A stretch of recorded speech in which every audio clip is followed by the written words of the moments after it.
దుర్గారావు తెలీదా మీకు? ఈ మాత్రం జనరల్ నాలెడ్జ్ లేకుండా నువ్వు ఎలాంటి దాను అనుకోలేదు. నేనేం చేశాను? ఇక్కడ కూర్చోవడం తప్పు కాదా? ఇక్కడ కూర్చోవడం తప్ప? ఇక్కడ కూర్చోవడం తప్పు కాదు, నా ఒళ్ళో కూర్చోపోవడం తప్పు. ఏంట్రా నీ కాన్ఫిడెన్స్? అయినా నేను లవ్ చేయను అని తెలుసు, లవ్ అంటే నాకు ఇష్టం లేదు అని తెలుసు, చీతు అంటున్నా సిగ్గు అనిపించడం లేదురా నీకు? చిన్నపిల్లలు చెదరించుకుంటున్నారు కదా అని దగ్గరికి వెళ్ళడం మానేస్తావా? బుజ్జి కన్నా అంటూ ఏ చాక్లెట్ ఇచ్చో ముద్దిచ్చో దగ్గర చేసుకుంటాం. అలానే నువ్వు కూడా. కాకపోతే ఇక్కడ పద్ధతే వేరు. ప్రేమ ఒక్కటే. ఆ ప్రేమను ఇలా మాటలతో కాకుండా ఇంకెలా చెప్పాలో నాకు రాదు.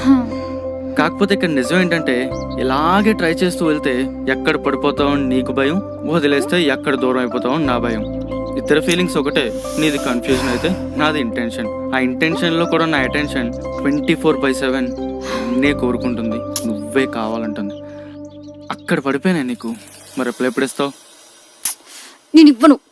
సరే అయితే వెళ్ళు, వాట్సాప్ లో రిప్లై ఇద్దు కానీ. రిప్లై ఇస్తే ఏం చేస్తావురా? రిప్లై ఇస్తే ఏం చేస్తావు? రిప్లై ఇస్తే ఏం చేస్తావు? మహా అయితే కలిసి తిరుగుతాం, కొన్ని డేస్ ట్రావెల్ అవుతాం, బట్ ఆ తర్వాత నథింగ్. చూడు, నువ్వంటే ఇష్టం అని చెప్పడానికి ఒక్క క్షణం చాలు. అదే ఇష్టాన్ని జీవితాంతం చూపించడానికి ఒక నమ్మకం కావాలి. అది నువ్వు ఇవ్వగలవా? ఇవ్వలేవు. ఆఫ్ కోర్స్ ప్రేమ అనేది ఒక చిన్న పదం మాత్రమే కావచ్చు, but it's a life long journey. ఆ ట్రావెల్ బాగుండాలి అంటే మనం చూస్ చేసుకునే వాళ్ళు కరెక్ట్ అవ్వాలి. మరి నువ్వు నాకు ఎంతవరకు కరెక్ట్ అంటావు? సో ఏదో అనిపించి కాదు, ఇక్కడ అనిపించి డిసైడ్ అవ్వు.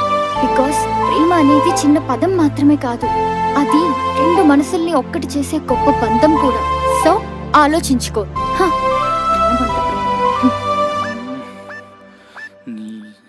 తింగరదాని దొరికావంటే మైండ్ మొత్తం గెలికేసావు. అర్జెంటుగా మందేసేయాలి.